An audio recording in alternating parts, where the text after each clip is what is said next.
नमस्कार दोस्तों, स्वागत है आपका एक बार फिर आज के मेरे इस वीडियो में। तो दोस्तों आज बहुत बड़ा इवेंट था। आरबीआई की पॉलिसी आनी थी और आरबीआई की पॉलिसी आ चुकी। आरबीआई की पूरी पॉलिसी पीडीएफ मैंने अपने टेलीग्राम चैनल पे लगाई है हिंदी में कि क्या हुआ, क्या डिस्कस हुआ, कितना रेट बढ़ा, इन्फ्लेशन की क्या प्रोजेक्शन है या फिर ग्रोथ को लेकर आरबीआई के जो हमारे गवर्नर साहब हैं उन्होंने क्या कहा, सब कुछ आपको मेरे टेलीग्राम चैनल पे मिल जाएगा।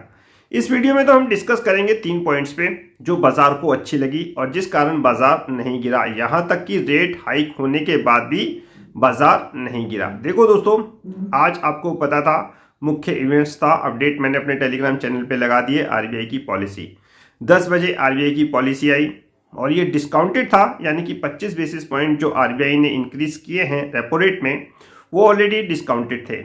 चलिए, यानी कि बाजार में ये चीज़ तो डिस्काउंटेड थी कि ब्याज दरें बढ़ेंगी 25 बेसिस पॉइंट में। लेकिन दोस्तों इसके साथ साथ आप एक चीज़ और भी देखिए कि जो हमारे आरबीआई के गवर्नर साहब थे उन्होंने बहुत बड़ी बड़ी बातें कही हैं जो बाजार को अच्छी लगी और इसी कारण साहब हमारा बाजार नहीं गिरा। ब्याज दरें बढ़ने के बाद, ब्याज दरें बढ़ने के बाद बाजार ना गिरने के कई कारण हैं। देखिए, एक तो डीआईआईस की बाइंग, रिटेल डीआईआईस पॉजिटिव हैं, वो बाइंग कर रहे हैं, अपने भारतीय बाजारों को संभालने की कोशिश कर रहे हैं, एफआई को पूरी टक्कर दे रहे हैं। आप जानते हैं सारी चीज़ें मैं आपके साथ डिस्कस करता रहता हूँ। पहली चीज़ तो ये मुख्य बात है, यानी ब्याज दरें निगेटिव आई, ब्याज दरें बढ़ी लेकिन उसके बाद भी हमारे बाजार नहीं गिरे।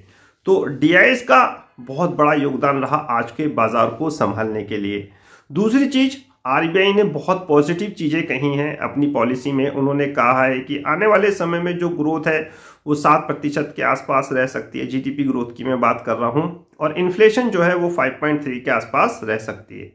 तो ये कुछ पॉइंट्स थे जो आरबीआई के गवर्नर साहब ने कहे और ये बाजार को अच्छे लगे, जिस कारण साहब बाजार में आपने एक अच्छी चौतरफा खरीदारी देखी और बाजार एक तरफ मेरे ख्याल से एक बार तो 17,900 के आसपास भी आ गया था। लेकिन फिर आपको पता ही है कि एफआई क्या कर रहे हैं आजकल, ये तो शॉर्ट में है और इसी कारण बाजार ऊपर नहीं जा पा रहा, नहीं तो रिटेलर और डीआईआई फुल सपोर्ट में है साहब। तो ये कुछ पॉइंट्स थे जो आरबीआई के गवर्नर साहब ने कहे, बाजार को पसंद आए। डीआईआईस रिटेलर की बाइंग, ये सब चीजें थी जो बाजार को ऊपर लेके गई। तो आप ये बात सोचिए मत अब कि बाजार ज़्यादा गिर जाएगा, क्योंकि डीआईआईस और रिटेलर बाजार को ज़्यादा नहीं गिरने देंगे। हाँ, एफआई बाजार को ऊपर जाने नहीं देंगे। जब तक एफआई बाइंग नहीं करेंगे तब तक ये बाजार एक रेंज बाउंड ट्रेडिंग सेशन आपको दिखाता रहेगा। तो ये कुछ पॉइंट्स थे आरबीआई पॉलिसी के, कुछ बातें थी बाजार के बारे में जो मैंने आपके साथ डिस्कस करी। पॉलिसी टेलीग्राम चैनल पे लगी हुई है, आप जाके उसको देखिए और मुझे आगे दीजिए आज का वीडियो समाप्त करने की। नेक्स्ट अपडेट में नए वीडियो के साथ होगी मुलाकात, तब तक इंतजार। फाइनली नमस्कार।